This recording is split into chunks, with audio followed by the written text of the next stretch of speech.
Hi everyone, it's Michelle Kelly here for my second video of 2019. Thank you so much for everyone who's joining me. If this is your first time, welcome, and if you guys watched my last video, thank you.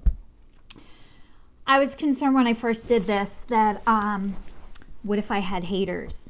And my son assured me, you have to be good to have haters, so not to worry. So that was like a kick in the gut, and I kind of wanted to have haters now. I feel like it would be a compliment. But anyway, the reason why I started doing this is because I feel like I'm being divinely led to do this. And I am going to read to you the thing I read last week, and it's the thing that inspired me to do this, and it's by Marianne Williamson. And I told everybody that I got this at a Christmas party, but what I didn't tell you is I got it at a Christmas party 2 years ago. So after I first saw it and read it and heard it, it's taken me at least 2 years to process this and to kind of get the ball in motion of where I'm supposed to be going with all of this. And the reason why I'm doing this, I feel like I don't know why I'm doing it, but it's okay not to know. That for right now, I feel like God is leading me to do this, and I don't know why, but I feel like I have to do it. And for me right now, that is enough. So when I record these, I'm only doing them one time. I am trying not to critique myself. I am trying not to make myself feel like I should have did it better, or I should have done it sooner, or any of that stuff that I tell myself. One of the things, before I read this to you, is I grew up in a family with mental illness and addiction, and it was not ever recognized, and I actually didn't even know it, the mental illness part, until about 5 years ago. And I knew there was addiction. However, we were not able to talk about it or discuss it. We weren't really allowed to talk about anything that was uncomfortable. It kind of just never got mentioned and swept under the rug. And as a result of that, how I am now and what has happened to me has affected how I am now. And one of the things that happened to me through the course of my life is I love to talk. I am a talker. I've always loved to talk, and I love people. And I'm creative. I'm very creative, and I don't learn the way everybody else does. I am more of an auditory learner, and I never knew that about myself either. I buy books, and I don't read them because it's so hard for me to read them. I am more of I can watch a video, I can hear you tell me something, I can learn from it. If I get an instruction manual and have to put something together, that is so difficult for me. I will usually put it together, and if I can't get it right, I go back and read the instructions. But I've learned not to beat myself up over that anymore. I'm not doing that. So I'm going to read to you this that inspired me so much, and I feel like if I keep reading it, that maybe I believe it, but I feel like I need to hear it over and over again. So I am going to read it to you guys again. Our deepest fear is not that we're inadequate. Our deepest fear is that we are powerful beyond measure. It is our light, not our darkness, that most frightens us. We ask ourselves, who am I to be brilliant, gorgeous, talented, and fabulous?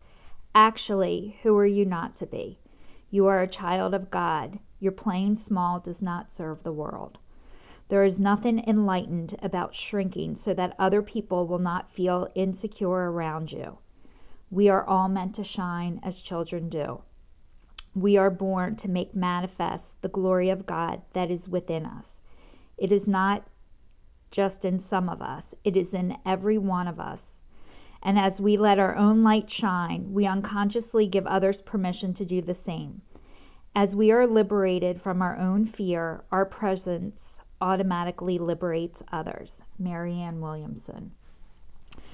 So I am going to read that every time I do this video, and I feel like I want to do this video for other people, but I feel like I am going to get way more out of this than I can give to other people. And whatever that is, I don't know yet, but I don't have to know, and that's enough.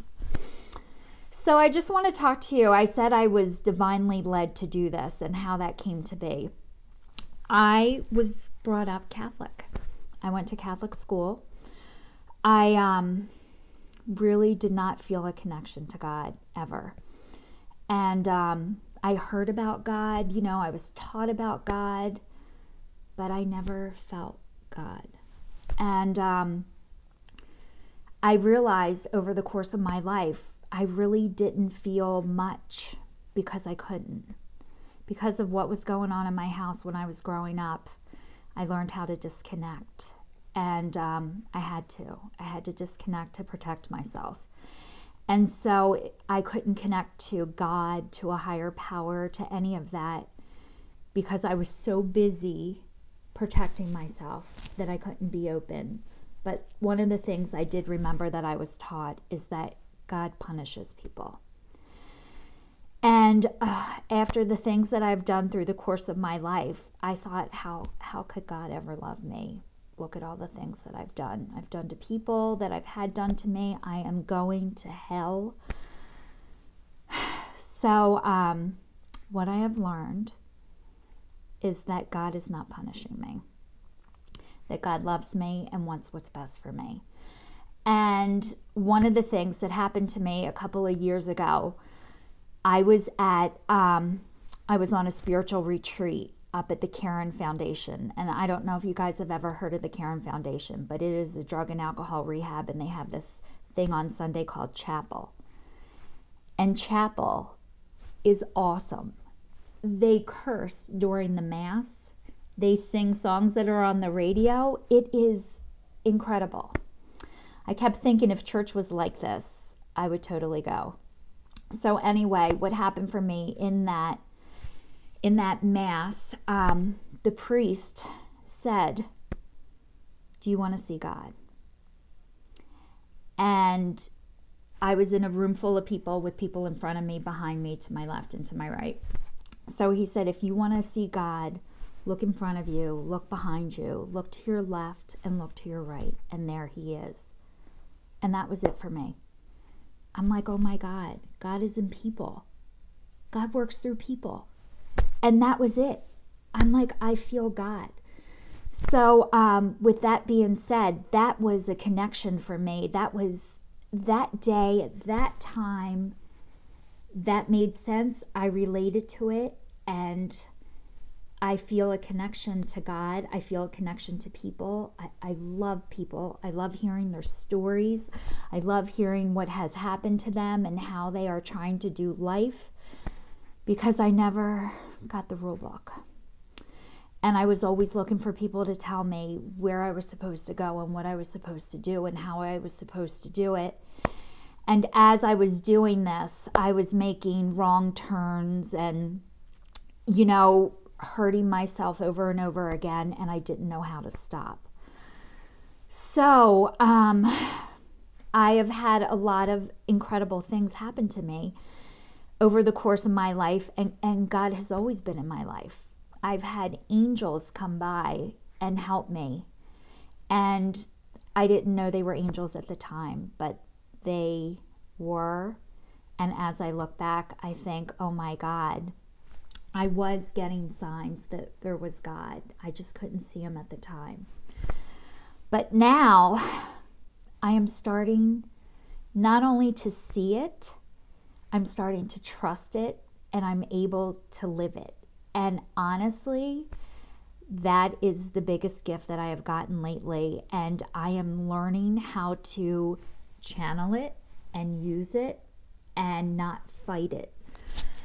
So with that being said, I feel like I want to help people. I want to help people get to where I am or better. And I feel like I have this incredible gift to give, and I don't know how to give it. So the best way to do it is through doing videos. And I am going to end it for today because I feel like people's attention is not that long, including my own. So I will see you all next week. Have a good one. Take care. Bye-bye.